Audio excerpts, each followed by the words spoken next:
Good afternoon, everybody, and welcome to the Transportation Policy Board meeting this afternoon. It's great to be here. It's great to be to see everybody's shining faces. So, all right, so we get on down to the next thing, the approval of the TPB agenda for March 12th. Somebody like to make a motion to approve the agenda? We have a motion and a second. All in favor say aye. All opposed? All right, moving along. All right, next we have the approval of the Transportation Policy Board meeting minutes from February 13th, 2024. We have a motion and a second to approve the minutes from February 13th. Any discussion? All in favor say aye. All opposed? All right, thank you. All right, next we have the director's report. Chad, welcome. Thank you, Mr. Chair. Good afternoon, members of the Transportation Policy Body. We have a few items to report to you, starting with just an overview of today's meeting. We have some, one action item on Unified Planning Work Program. Just want to provide a context because we have some new members. I just want to provide a context of how staff at WAMPO is striving to meet the MPO requirements and federal requirements. At the high level, the Metropolitan Transportation Plan is a long-range transportation plan, and Transportation Improvement Program, TIP, is a committed 4-year document. So these are the two primary documents that staff works diligently in updating periodically. The long-range transportation plan is updated every 5 years, and then Transportation Improvement Program is updated every 2 years. And most of these agenda items fall into those two categories. Either it is long-range transportation plan or it is those committed 4-year window of transportation planning projects. Just want to provide a context of how sometimes the agenda goes in so many aspects. So I wanted to provide a context how some of these agenda items either fits in long-range transportation plan or fits in a short-range committed projects of TIP, transportation improvement. And the third and the final is the administrative aspects of this, that is Unified Planning Work Program. And today, Danny Lasher is going to talk about the amendment on Unified Planning Work Program. So before I request Peter to update on a few reports for you, I would like to share with you some of the staff updates at WAMPO. So starting with we have a new hire, Kim Newfield, who is our so Kim, thank you for recognizing. Kim is now multimodal transportation safety planner. As you all know, last year we had many initiatives on comprehensive safety action plan, how communities are aware of the safety education and safety awareness. So Kim has a lot of experience working with advocacy groups and communities. So she's great. We are excited that Kim joined us. One other update is in the staff is we have 3 staff members who were promoted. And starting with Peter Moore is promoted from principal engineer to manager of transportation engineering and data. So we want to thank Peter for, and also Danny and Marky. Could you please stand, Danny, Marky? So Danny, Marky, Peter, they all 3 were exceptional in using their time. Nobody tells them, but they always are so productive and uses their time very well, self-motivated. They've been doing a great job. So thank you to all. With that, let me request Peter to update on 3 items for you. Thank you. Thank you, Chad. Again, Peter Moore here with WAMPO. We're going to go over the bi-monthly TIP project status report. So on page 23 of our WAMPO TIP policy, it requires these bi-monthly progress reports for projects programmed or awarded to or plan to receive awarded WAMPO funds in the current fiscal year, or if we've awarded them funds in the past, but they haven't finished their project yet. Here's that table before you. This is on page 16 of your packet. The ones in yellow are the ones programmed to receive WAMPO suballocated funds this year. And we'll go down through those real quick here. So Hazel has the Seneca and 63rd Street Bike Ped Pathway. The anticipated obligation dates, January 2024. Anticipated let date, February 2024. Our Safe Routes to School Planning Assistance. That's a WAMPO project. Still to be determined. We'll have more details on that actually during our next meeting. KDOT, we have the Which Way video wall. Anticipated let date is October of 2024. Derby, the Nelson Drive realignment. The anticipated let date is June of 2024 on there. We have Keachai's Oliver and Keachai Road intersection. Anticipated let date July of 2024. We have the multimodal facility, the anticipated let date there, April 2024. And then finally, the West Street I-235 MacArthur, anticipated let date on that project is October of 2024. And you can also see the anticipated obligation and the anticipated completion date on those projects as well. The ones in white are those ones from previous years that have received funding, just haven't quite reached that point of being completed yet. Through here. This is also on page 17 of your packet. You can see a map of those different items that we just went over. And then here we have a list of non-suballocated federal funds in the WAMPO TIP ordered by lead agency that you can see there.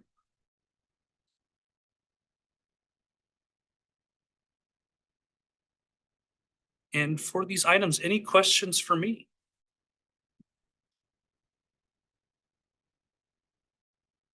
None.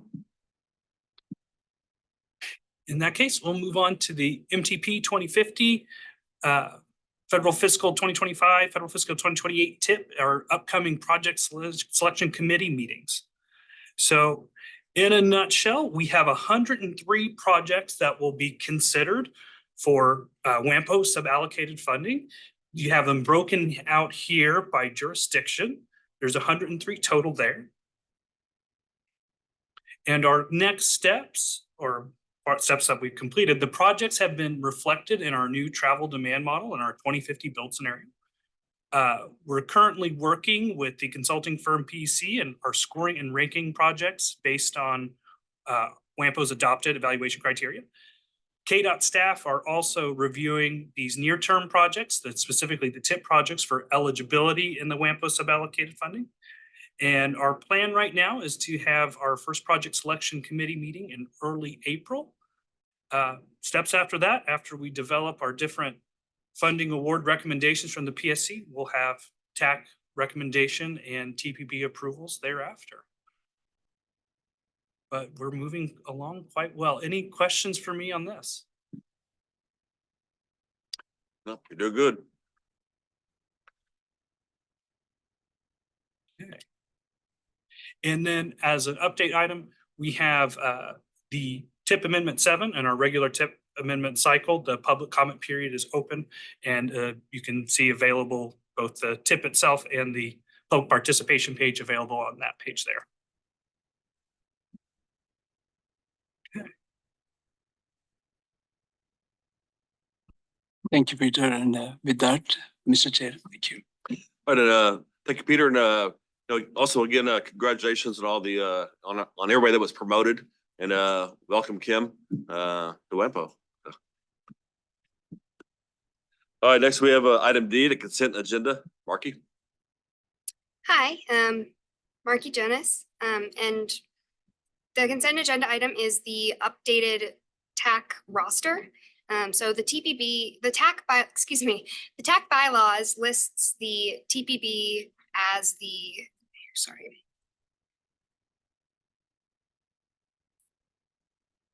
Sorry about that.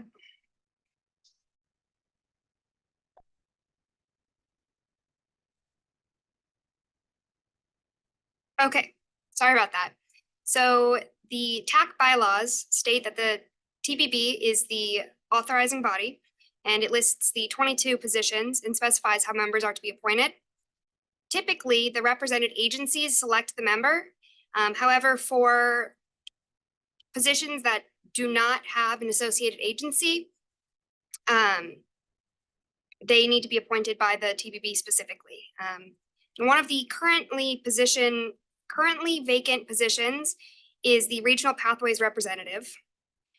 Craig Crossett, the Goddard City Administrator, has led projects directly related to pathways and active lifestyle amenities that improve accessibility and community health outcomes, including helping with sessions for Kansas State University Research and Extension's Trail Talk Tuesdays and Walk, Bike, Roll Kansas's series Active Tourism, Community Vibrancy, Economic Development, and Sunflower State Adventures.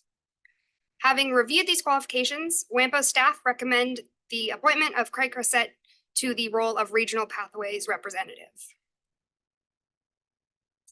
So with this, filling this position would increase the appointed membership of the TAC from 19 to 20, which would increase the quorum needed from 10 to 11. Any questions? All right. The action options are to approve the updated roster as presented, not approve the TAC roster, or approve the updated TAC roster with specific changes. All right, thank you. What would TPB like to do? I make a motion, we approve the TAC roster as submitted. All right, so we have a motion and a second to approve the consent agenda. Any discussion? Mayor, do you have any objections to that? All right. All right, no discussion. All in favor, say aye. All opposed? All right, thank you. And welcome, Craig Crossett. Crossett, Goddard Chief Administrator. Guess I'll see you at the next TAC meeting. All right, next we have public comments.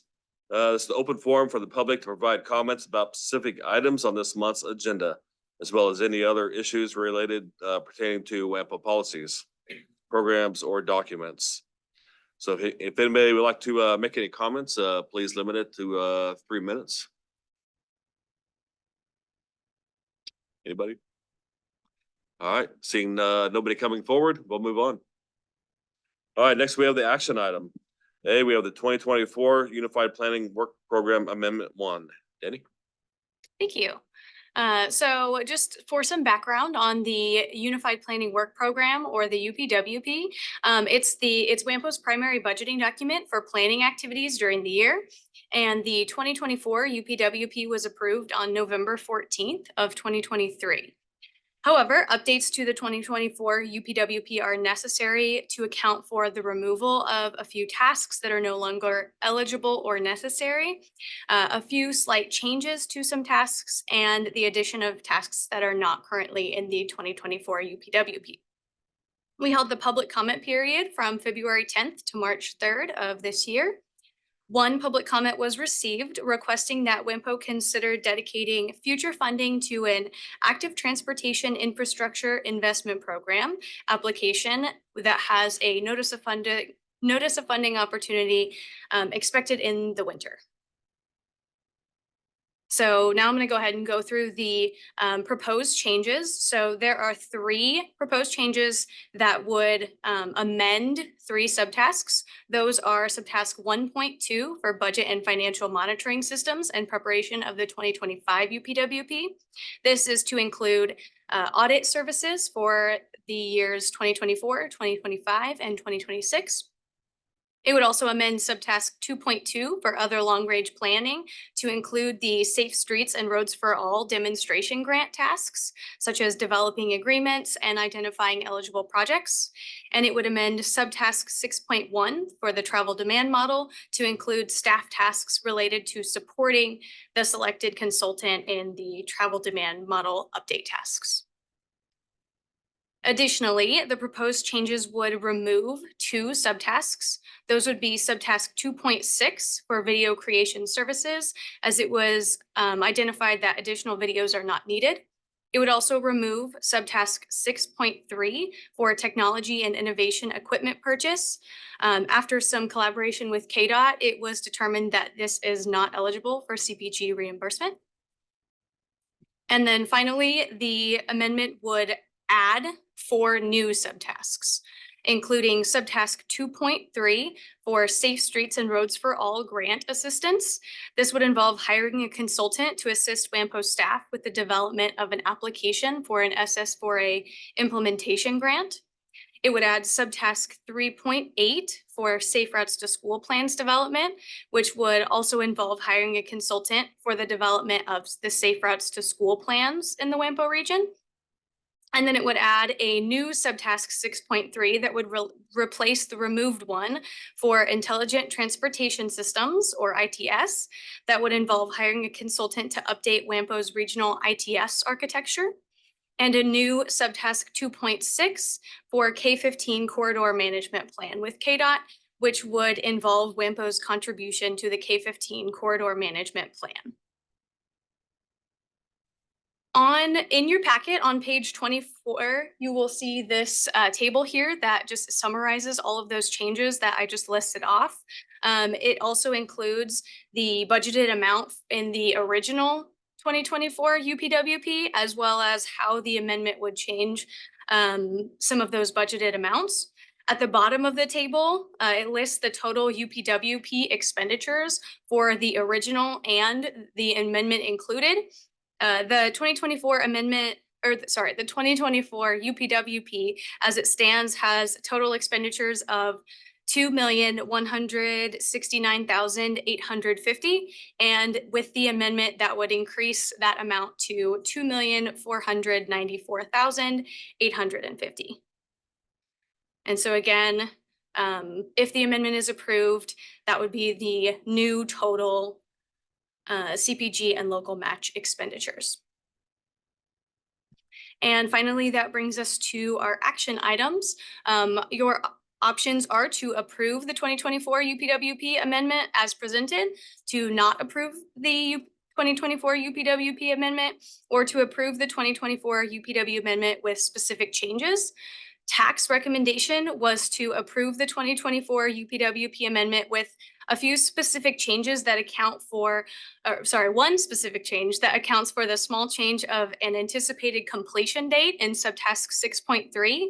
However, in the version of the document that you have in front of you, that change has been made. And so that was what is presented to you today with the change included. Any questions? Yes, in relation to 6.3 consulting services, if I go on the right line. Okay, it's 2.6 consultant services for K-15 corridor management plan. So how many other entities are participating in that? Because that's usually a contribution to KDOT to do that management plan. Is that correct? Go ahead, Chad. Thank you, Mayor. That's a great question. And WAMPO County, Sedgwick County, and City of Wichita and City of Derby, 4 entities are participating in addition to KDOT, to my recollection. And please feel free to correct me. Lynn or Gary is here as well. So these are the other 4 entities, Mayor. Thank you. Any other questions for Danny? If not, what would board like to do? I'll make a motion to approve this Unified Planning Work Program Amendment 1. Anybody like to second? All right, so we have a motion and a second to approve the 2024 UPW P Amendment 1 as presented. Any discussion? Question, please. I'm sorry. All in favor, say aye. All opposed? Let's go back to my council. All right, let's see, next we have discussion updates, employment projections. Peter? Hello again. So here to talk about these employment projections. So understanding the trajectory of a region's employment plays an important role in forecasting future demands on the transportation system. So accordingly, WAMPO has developed employment predictions to the year 2050 in collaboration with the JEO Consulting Group and Wichita State's University Center for Economic Development and Business Research, or SEDBR. Importantly, these projections reflect how many people work in a demographic or in a geographic region inside of WAMPO, like such as Wichita, Derby, or Andover. And I'll flip that here. Here are those projections up on the screen. They're also in your packet on page 26. Any questions for me on these employment numbers? This is Mike Warrington, City of Andover. I have one question for you. Is the 2023, is those current numbers? Yes, those would be the most current.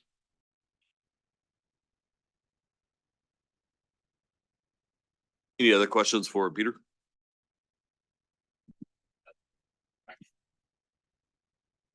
For the region, it is the numbers. It's based on the Bureau of Labor Statistics data from the federal census. And yeah, for the ones that are on 2023, those were estimated by the Center for Economic Development Business Research. That's what they got. But initially, their primary source of data was from the Bureau of Labor Statistics as a starting point.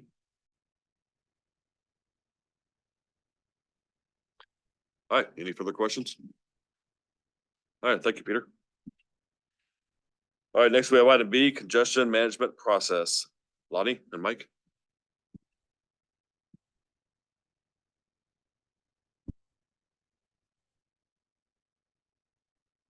Thank you and good afternoon. It's a pleasure to be here. Again, my name is Mike Malone with JEO. I've been serving as the project manager of the travel demand model update. We presented to you a couple of times over the, over the course of the project. Today, we're going to give you an update on the congestion management process. In the near future, I think next month, there'll be an approval process for this, as well as an update on a couple of other items that were part of the travel demand model update project. So with that, I'm going to turn it over to Lonnie, who's led the development of the CMP for our team.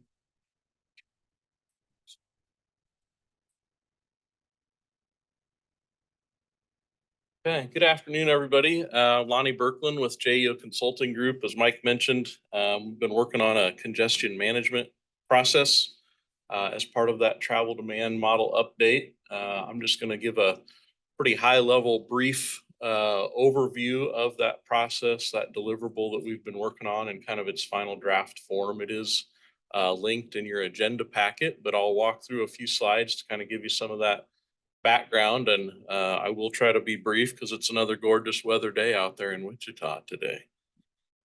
So as Mike mentioned, the tasks involved that we'll be stepping through and a few yet that we're digging into. This was kind of next on the list, and so we have finalized this CMP. It was a pretty good team effort in working with Chad and all of the WAMPO staff really to dig into some of the data and performance measures and things that we'll touch on here in a second.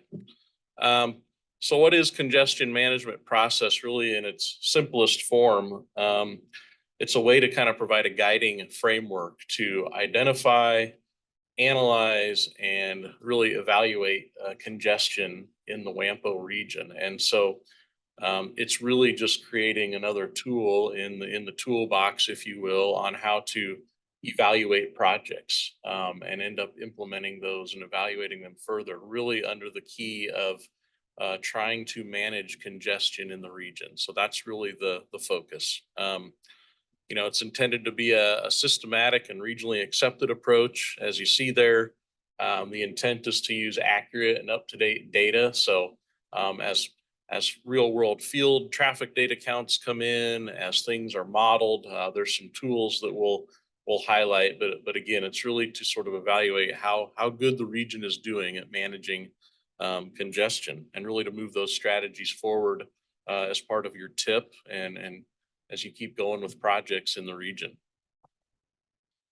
So FHWA carves out a proposed process. It's an 8-step process when MPOs put together a congestion management process. The good part of that, it's not overly prescriptive, and so based on data sources, a lot of good stakeholder feedback along the way, we've put together a tailored process for WAMPO, and you'll see that in the document. It's intended to be implemented as a stakeholder feedback process. We did get a lot of input from agency stakeholders, also some public surveys along the way.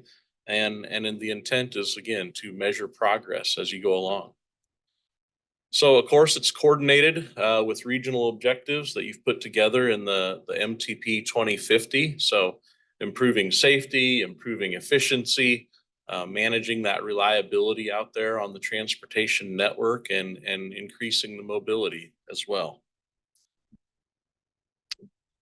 One of the other first things that we do is define sort of the sandbox and the network, if you will, of where congestion is going to be measured. So if you can think about that, you know, in terms of projects that impact congestion, it's more so focused at a lot of those principal arterials, the freeways, the big traffic moving facilities. Not so much on local residential streets and things of that nature. It does get down into what we define as major collectors. So as projects are evaluated and scored and move through the committees moving forward, it's a way to provide, again, some metrics and some indicators on projects that help manage congestion on sort of a higher level of the network in the region.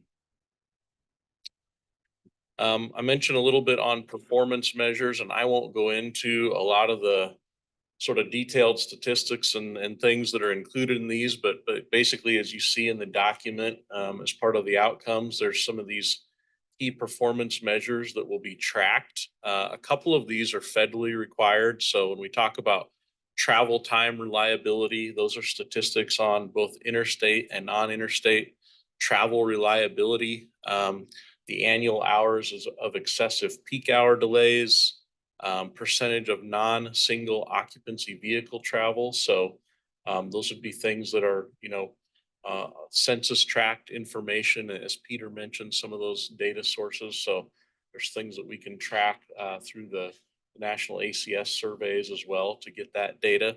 Overall system delays, we've been working on a really great travel demand model tool.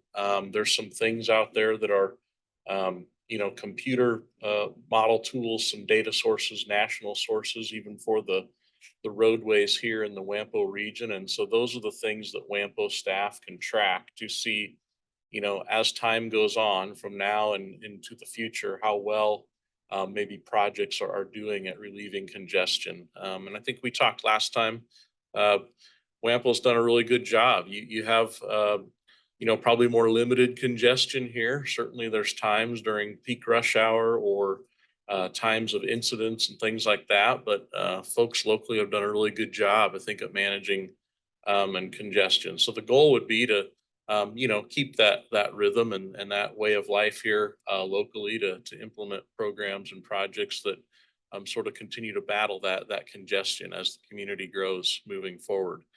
The last bullet there, incident clearance time, that's one that is a performance measure that can be tracked ever since the implementation of the Whichway Traffic Management Center a little bit more than a decade ago, just to give you a flavor of an interesting one.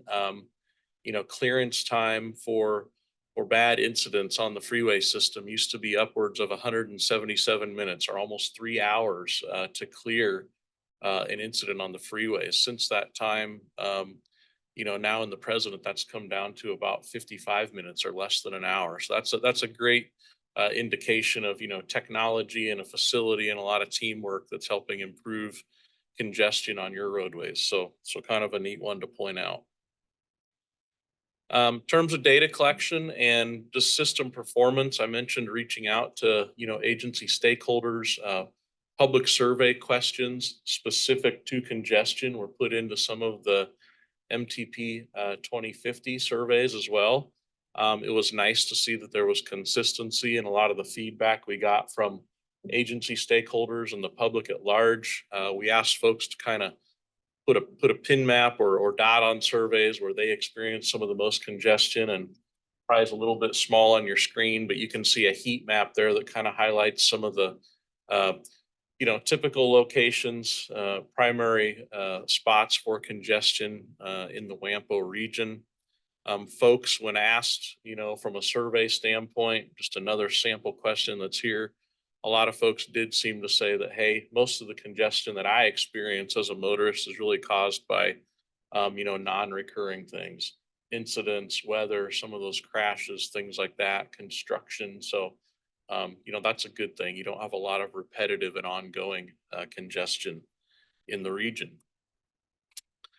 So in terms of analysis of those things, and as we've put this framework and process together for WAMPO, we've provided updates to a travel demand model. There's a lot of field data that can be captured, and some of those analysis tools that the WAMPO staff can use going forward to, again, evaluate projects that help support a reduction or at least not an increase in congestion in the region. So as things are scored and looked at in the future, that's really the intent of this process.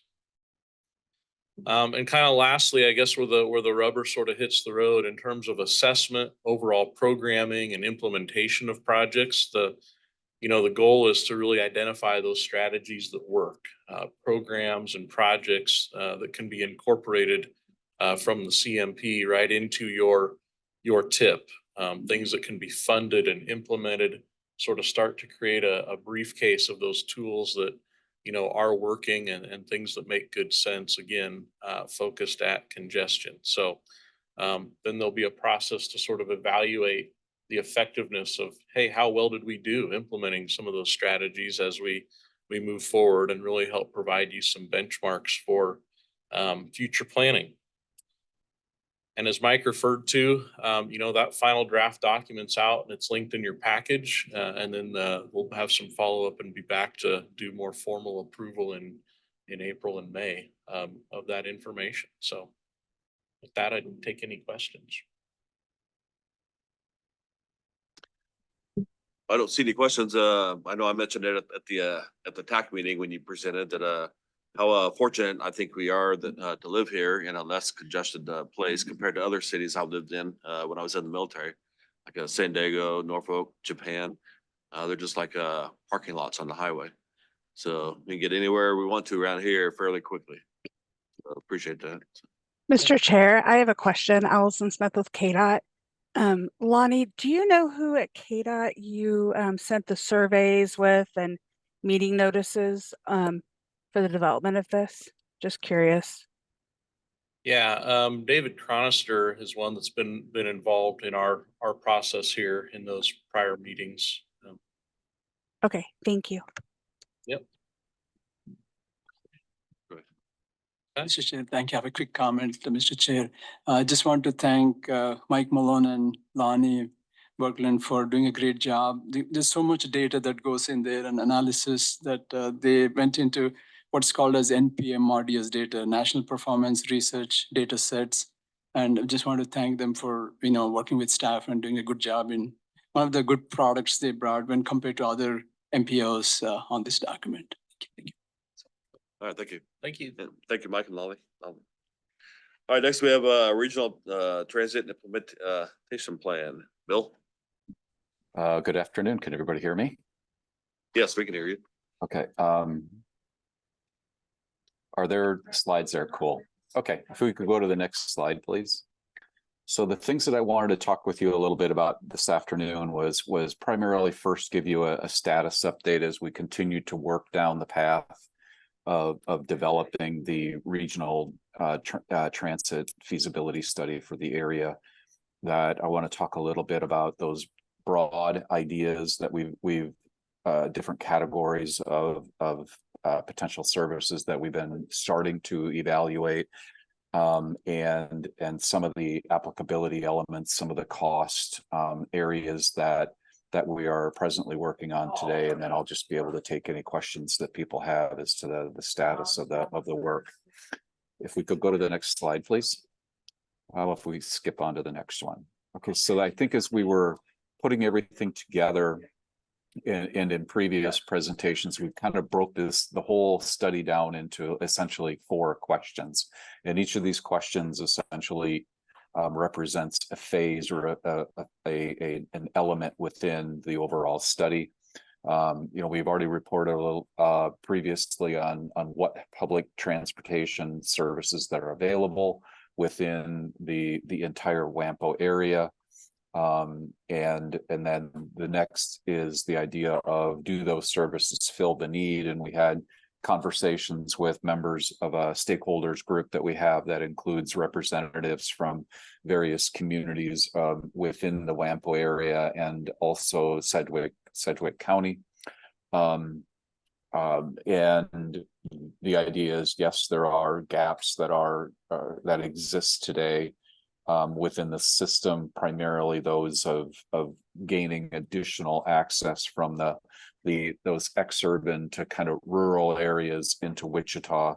But then also, as some of the communities on the fringe are growing, it's that transportation within the community, because they are no longer as homogeneous as they used to be, where if it's primarily residential, the only real transit trip that would be made would be visiting relatives, visiting friends, things like that. So that's only a small portion of that entire trip table that we have of the day. We're now in the area of developing alternatives. We've got we developed some themes, and I can talk a little bit about them. And then within each of those themes now, we're developing more detailed alternatives and beginning the assessment of those alternatives based on a set of criteria that, again, I will talk about. And then the final phase is, okay, we've got these ideas out there and we've got information about the ideas. Is there the appetite to find the money to pay for those services, and also the additional accessibility that services may add within the region? Do they add enough use of the system to allow us to increase the amount of federal funding that we're receiving within the region? Because I think that becomes a very critical element of the overall feasibility of adding service within the area. If we could go to the next slide, please. And just maybe this is more of the same kind of a thing, but looking at it just on the schedule, that I believe that we are on schedule, that we've already started that process, or well into that process of developing alternatives, looking at methodologies of how to pay for services and things like that. We've had our first public meeting. We're starting to have that conversation even now. When is that second public meeting, so that we can get a lot of information out on the street for people to essentially have a reason to come to a meeting. And then that meeting will then get us into okay, here are ideas that we have identified to address gaps in the system. And here are some of the positives, here are some of the negatives, and gather information from the public on those. And then, starting in a couple of months here, we'll start getting into developing those packages of plans, evaluating packages, and then ultimately getting to an implementation plan, which would be then the focus of the third public meeting. Next slide. Let's go to the next slide. So, you've all seen this map before, and again, it's there to essentially identify the breadth of the locations where we want to make sure that we're incorporating the various needs that we have within the entire WAMPO area into this study. Understanding again that the populations in each of these places vary. The level of service that there's currently within the area varies. The use of the services that are out there along the area varies. We want to make sure that we're taking all of those things and essentially the dynamic nature of the entire region into account as we're putting together our alternatives. Okay, next slide, please. So this matrix essentially shows at a relatively high level those types of services and who might be a beneficiary of those services, which will help us then identify potential locations within the entire WAMPO area where a particular type of service would be viable or at least warranted. And then within each of these groups, then we could start to get into some more detailed alternatives of examples or opportunities to apply that particular mode of service. For example, the idea of, okay, we start off at a very high level with the idea of maybe establishing a van pool program. Well, the idea there is we would be focusing on the larger employers so that we can get those masses of employees that want to get to the, essentially from relatively similar areas in the region to relatively to the same employment center at about the same time, so that we can again get that mass of people that would support a van pool. And then what we will be doing as we continue to work down that path is identify potential locations where there is significant employment, where a concept of a van pool may be viable. Some of the other that we're also looking at making sure that we're considering fixed route extensions from, I call it like a from and a to Wichita. So the idea is we want to make sure that we're looking at alternatives that could bring more people into Wichita, a combination of more particularly for employment and or students going to Butler Community College, but then also the idea of looking at those municipalities that are on the fringe and immediately contiguous to Wichita, that are there opportunities to create essentially the local service extensions to those areas, which is going to require partnerships. I mean, this it's not a situation where we would be looking for the folks that are funding locally Wichita Transit to all of a sudden now start saying, oh, hey, if it makes sense from a use standpoint to extend service out to Derby, well, hey, us folks in Wichita, we'll pay for that additional service in Derby. That know that you would have to make sure that there's a partnership with folks in Wichita, folks in Derby to be able to fund that, because there is not going to be any one entity that should be on the hook for paying for extensions of service outside of Wichita. Here also with fixed route and those extensions, we are looking at also some additional regional commuter service. So additional service that could be coming into the transit center in Wichita, that could be coming from more of the fringe area, further out fringe areas within the area along corridors where there is reasonable travel times, where there is reasonable population, to bring people into Wichita, into the Wichita transit system. And again, that those kind of services are going to take partnerships with the exurban communities, with Sedgwick County, possibly with Butler and or Sumner County, if those are concepts. Also looking a little bit at more inner city fixed routes that would be, again, those suburbans. I guess I already touched on those. But then also a series of demand response type services, which is the service that's provided through Sedgwick County. Is there more of that service that is warranted within the area? And if warranted, where might those pairs of communities or those individual communities be? And how much more service can we afford? And what are also the staffing requirements associated with that? And the final kind of big grouping of service that we're looking at is that coordination with what we call as the TNCs, or the transportation network companies, or the ride hailing services of Uber, of Lyft. And there, I think we have a pretty good source of information from the concept that was operated in Park City up until the end of the year, and what some of those opportunities might be. So that's kind of that big range of services that or service concepts that we're looking at. If we go to the next slide, please. And that even before I get to this one, I want to talk that what we've also developed is a series of themes that we will be developing, or we have developed, the more granular alternatives or ideas for service. That we have a theme that is enhancing the commute to Wichita. So providing more service of getting people into Wichita or those employment areas directly adjacent to Wichita. And again, going back to that matrix we had on the previous slides, selecting alternatives from each of those areas that would support that particular theme. We have a second theme of increasing the fringe and rural area access or accessibility. And again, a different series of ideas and concepts could come from the matrix that we were showing before.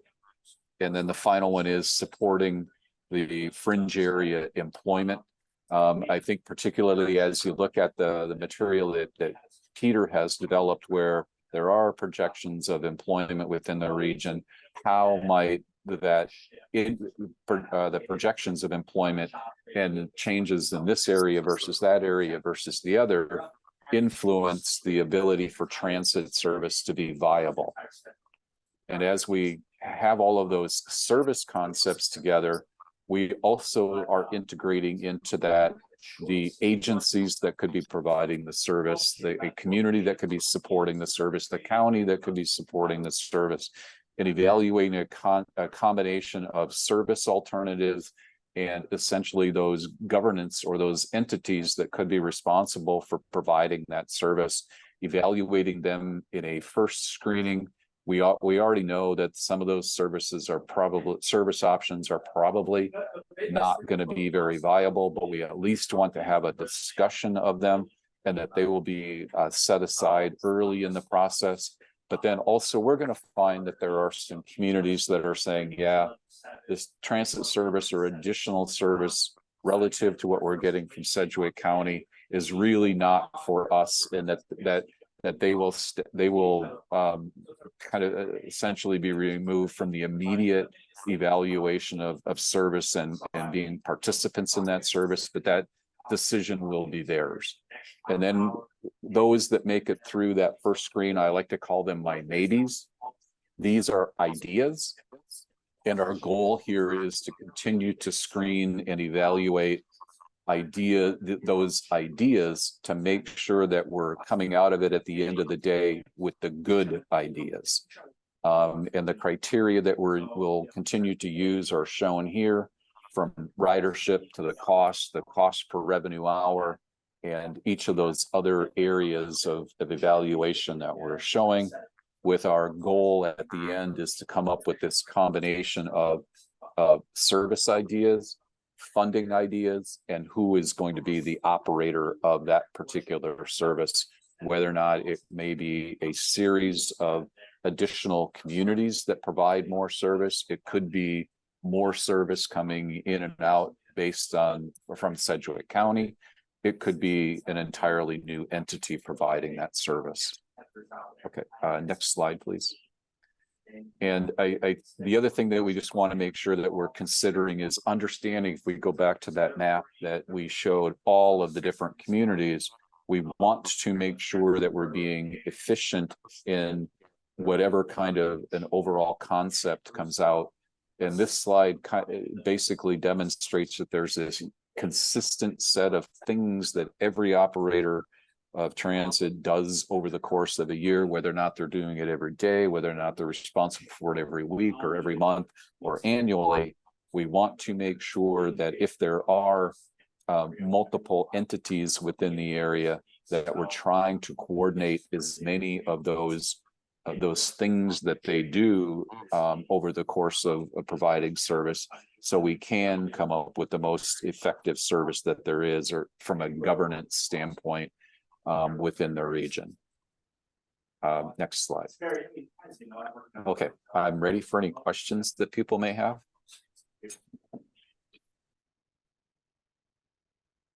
May you have any questions for Bill? Yeah, I have a question. It's your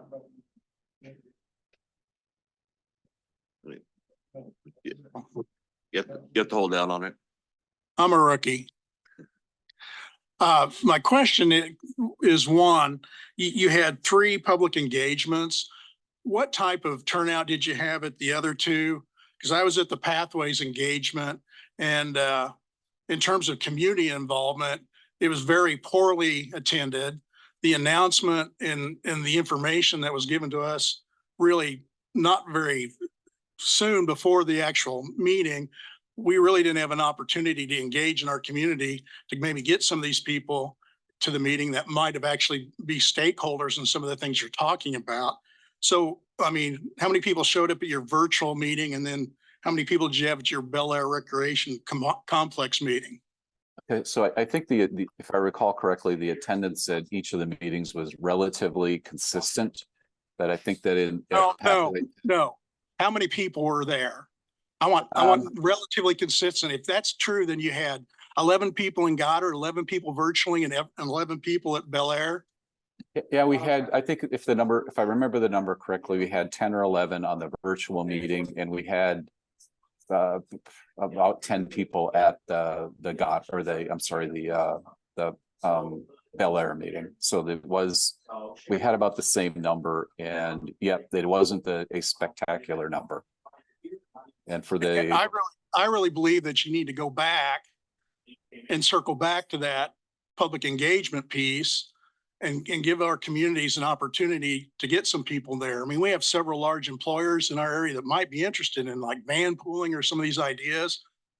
But until we get them there, I mean, I was really surprised what was the information in the meeting, because my impression of what I was told it was going to be, it was totally different, which is fine. But, you know, being the mayor, you think I'd have a little better idea of what you're trying to do. But I really think you need to go back and redo that public engagement, because I don't think you haven't even scratched the surface of what the needs are, at least in the rural communities.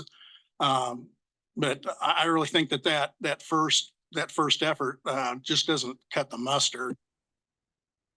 Okay, well, I'll talk to folks at WAMPO, and we'll see what we can do. And maybe just to add to that we have also piggybacked the work for the transit plan on the work that WAMPO has been doing with the Metropolitan Transportation Plan. So as they've been going out to different communities over the course of the last several months, and talking about the Metropolitan Transportation Plan, that they have taken some questions that we have relative to the transit study with them. So we can also go through and make sure that we're documenting the input that has been received from those meetings, so you can get a better understanding of kind of the breadth of the work that has been done. I'd be real curious to know who you've talked to in Goddard. That would be helpful for me too. Okay. Not right now, but I'd appreciate that information. Exactly. Okay, cool. Thank you. All right, any other questions for Bill? Comments? I do want to echo Mayor Levy's comments, because I went to the Bel Air meeting and I felt the same way. We didn't have a lot of employers engaged, but the notice was kind of short, so it happened.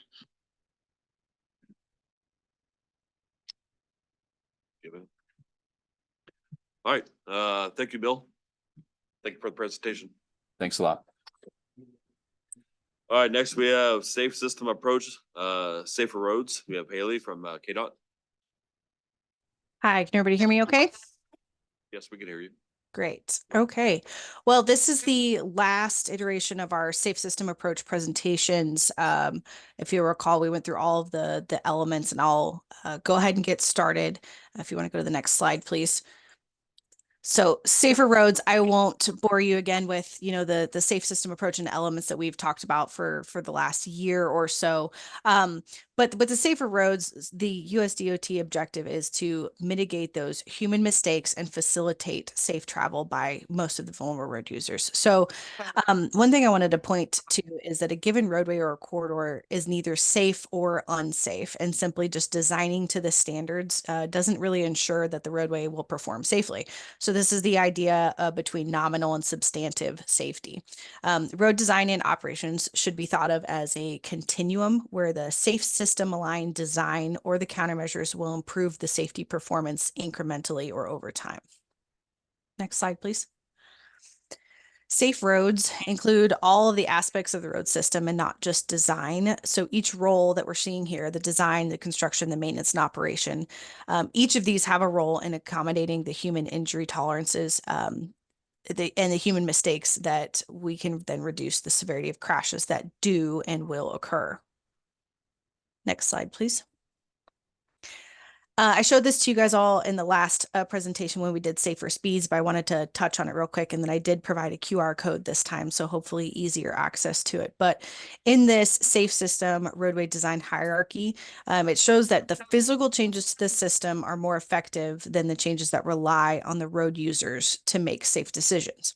So if you'll recall, this tool is a project-based site assessment tool, and the applications of the countermeasures and the strategies that align with the safe system approach are really dependent on the context, the classification, the location, and all of the users within the facility. Next slide, please. So the next couple of slides are just going to be going over ways that we can achieve these safer roads. One way to do that is just by avoiding crashes altogether. So some of the ways we can do that is by separating users in space, which means that we're improving or providing the physical space to travelers to provide them with a dedicated part or ownership to the right of way. So typically, travelers are moving at different speeds, whether that's pedestrians or bicyclists versus vehicles, or in different directions. So maybe that's turning vehicles or, crossing maneuvers and things like that. And so separating them in space minimizes the conflicts with all other users. Another way to do that is separating users in time, which basically assumes that the users will need to we know that all users will need to occupy the same space in the same physical space on the roadway, but this strategy creates a safer environment by separating them in time and reducing the vehicle interactions with those VRUs. So in the last presentation, when we talked about the safer speeds, we talked about the impact. Obviously, the faster you go, the harder you crash, and you drastically increase the death rate of pedestrians or vulnerable road users versus vehicles. So if we can separate them in space and then in time as well, we can reduce those interactions. So an example of separating users in time is something called, I don't know if you guys have heard of, it's called a pedestrian scramble phase at an intersection. So that's where pedestrians have exclusive access to the intersection while all vehicles are at a stop position. So it gives them kind of similar to like a leading pedestrian interval, where it gives them a head start and gives them a leeway to the vehicles. And lastly, we can increase the attentiveness and awareness to that. Increasing attentive and awareness seeks to alert the users of potential hazards and or the presence of other users. So these techniques can be either focused on vehicles, the users, or infrastructure based. Some examples include improving visibility between drivers and pedestrians at intersections, providing street lighting to increase nighttime visibility, rumble strips to alert inattentive or drowsy drivers, and rectangular rapid flashing beacons that warn drivers of the presence of crossing pedestrians. Next slide, please. Managing that kinetic energy from crashes, really it's about bringing that within human tolerance levels, like we talked about in the last safer speeds presentation. We can achieve this by managing the speed, managing the angles, and then also that energy distribution. So on the left, this is an example of context sensitive speed limits, like setting a lower speed limit in areas with more pedestrian traffic. The middle image shows us a roundabout, which helps eliminate the right angle crashes. And then on the right shows the roadside barriers that are designed to provide an impact that is less severe than the object that it's being shielded. These also reduce the force experienced by the vehicle occupants by spreading the amount of time that the impact occurs in and controlling the energy dissipation and its impact on the human body. All three of these play a critical role in reducing the impact forces to human bodies. Next slide, please. So at KDOT, we are embracing the proven safety countermeasures that you've seen before, and we encourage all the Kansas agencies to do so as well. This is probably my default sending people for countermeasures. And as you can see on this slide here, there are 25 proven safety countermeasures that all contribute to the safer roads objective. Next slide, please. So right now, KDOT is in the process of updating our Strategic Highway Safety Plan, or SHSP, and I think I mentioned this before, but we are converting it now and renaming it to the Drive to Zero plan. So the current emphasis area teams have been working on strategies, and those strategies will carry over into this new structure, but they will be mapped to one of the 5 strategy teams. So the strategy teams will then correlate to the safe system approach categories. In addition, we will also have the data and legislative and communication support to those teams as well. Next slide. What I wanted to show in this table here was the existing strategies that those emphasis area teams have going on. These are shorthanded code names, but they all correlate to a specific strategy that they've been working on. And as you can see, we've got a lot of things that are going into the Safer Roads team and objective there. We've got 2 intersection strategies, 1 local road strategy, 2 pedestrian cyclists, and 2 roadway departure strategies that will all be categorized under the Safer Roads team. Next slide, please. This is a very abbreviated list, not a lot of detail, but just the current KDOT programs that we have that are all the safety set-asides focused on safer roads and implementation there. So SS4A, as you all are familiar with, this is what KDOT is providing match support for. So we obviously are not applying for anything, but we are providing that match support. The Clear Zone Safety Improvement Program. These are state funds that are mainly focused on improving the roadside outside of your driving lane for safe driving and recovery. And it's specifically focusing on areas with right-of-way needs to where we don't already have the space to improve. We have the Strategic Safety Improvement Program that focuses on intersection improvements, shoulders, lighting, and passing lanes. The state safety projects or on system intersections, however which way it gets said is the way that it sounds. This pot of money is about $3 million that focuses on system intersections specifically for some of our hotspot crash locations, and that's where we put a lot of roundabouts and stuff into that pot. And then, of course, we have our federal pot of money, which is HSIP. The sub bullets under there are going to be our newer HSIP categories. And that will help us kind of focus a little bit more on the local system and more systemic type projects. Now, we can use that HSIP for systemic and spot treatment projects, but moving forward, we're going to focus more on systemic, meaning that we're hitting those high risk locations with those low cost countermeasures. I did put an asterisk there that we do have a couple of categories in here that have that local emphasis, but the HSIP could go either way most of the time. Next slide, please. And we also have our vulnerable road user safety assessment, so that VRUSA, which I've mentioned before. This will be producing tools for us to help identify the high risk and high injury networks. That will help us program for HSIP and also coordinate with our existing multimodal programs. So currently our HSIP funds are being used for the supporting match for some transportation alternative projects, but they will be scored based on their presence on a VRU high risk or high injury network. This screenshot here is just an example of that tool. It is not completed yet, but it is getting awfully close. This will be a publicly available tool to help identify where some of your high risk and high injury vulnerable road user network system is. Next slide, please. As I mentioned a couple of slides ago, these are some of the current strategies that we're working on within the SHSP. So these 3 that I've listed here are the systemic programs that are under development and will fall under that Safer Roads strategy team. So as I said, they were kind of the shorthand codes there. So RD7 is our horizontal curve program that we're working on that will systemically address curves across the state system. And it'll, all of the countermeasures that go along with that, whether that's increased signing, roadside improvement, clearing and grubbing, striping, rumble strips, all of those things. And then we also have 2 of the intersection programs that are going to be also focused on the systemic deployment for those specific types. We have 1 program specifically for signal controlled and 1 for stop controlled. We'll start at the state level and then we can share that information and expand to the local system as well. one other thing to note is that we have talked about, especially with the intersections, that this could be in the form of like a materials purchase for local systems. So we identify those high risk locations and give you a list of countermeasures that then you can apply for materials purchase for your forces to install.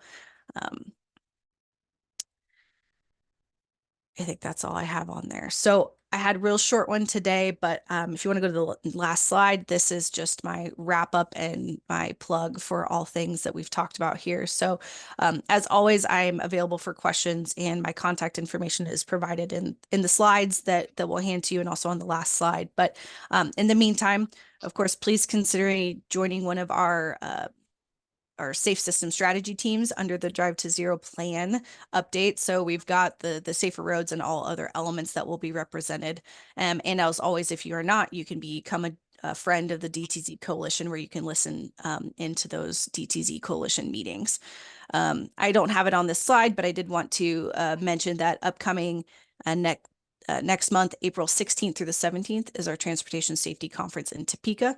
So you can also look for details on that. So the last slide has my contact information, and that's what I have for you guys today. All right, thank you, Haley. Any questions for Haley? All right, seeing none. Appreciate your presentation. Of course, thank you. All right, next we have Raven. She's going to give us the quarterly transit update. Hello, good afternoon, everyone. Just to cover a couple things that's been going on at Wichita Transit.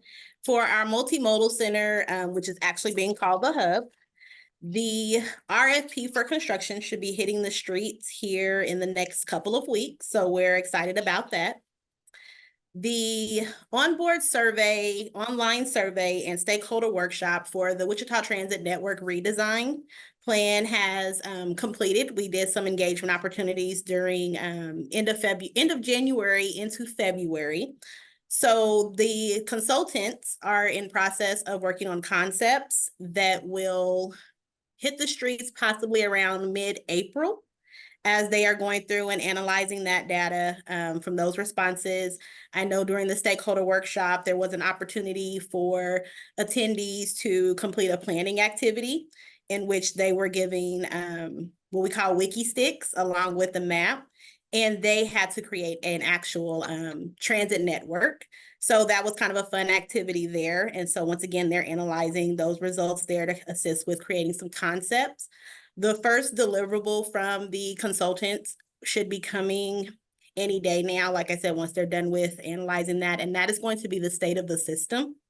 And so that's going to be a long 100-page document reviewing kind of how we got here, and among community outreach, among some of the responses, things as that will be included in that document. So we'll be sure to make sure that is shared with everyone there.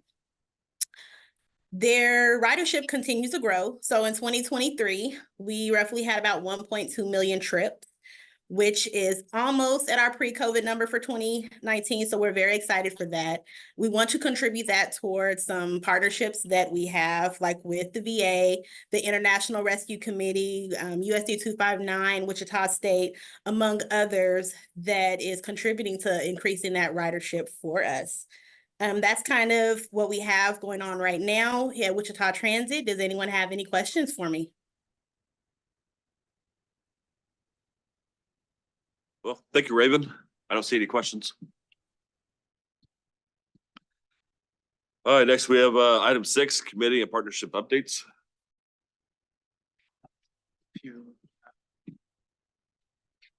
Mike Moriarty is on the audience.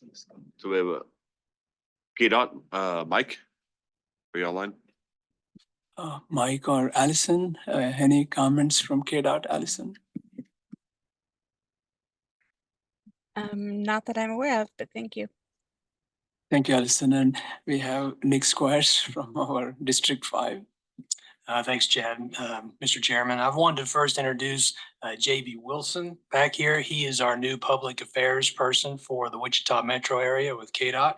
He's been with us just over a week, and we're working to get him acquainted with everything that we have going on in Wichita. A couple things I'm sure everyone is aware of, that there was an announcement last week of pipeline projects made by the Secretary in the Governor's office. 2 projects specifically around the Wichita area is the continuation of a 6-lane expansion of East Kellogg. It's going to pick up from where our current project that we have under design is heading. So basically from the county line east over to Onewood Drive. And then also the announcement of K254 improvements between Rock and Webb Roads. More details to come as we get that all settled out, but good announcements for projects in the Wichita area. We're currently still impacting traffic in Wichita, the North Junction project, and that'll be going on for some time. So that's all I have. Thank you.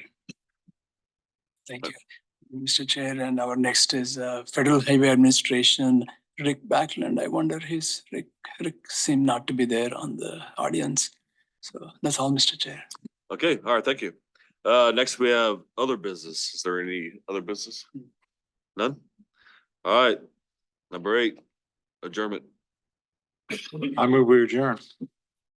All right, we have motion and a second. All in favor, say aye. We're leave, one or the other.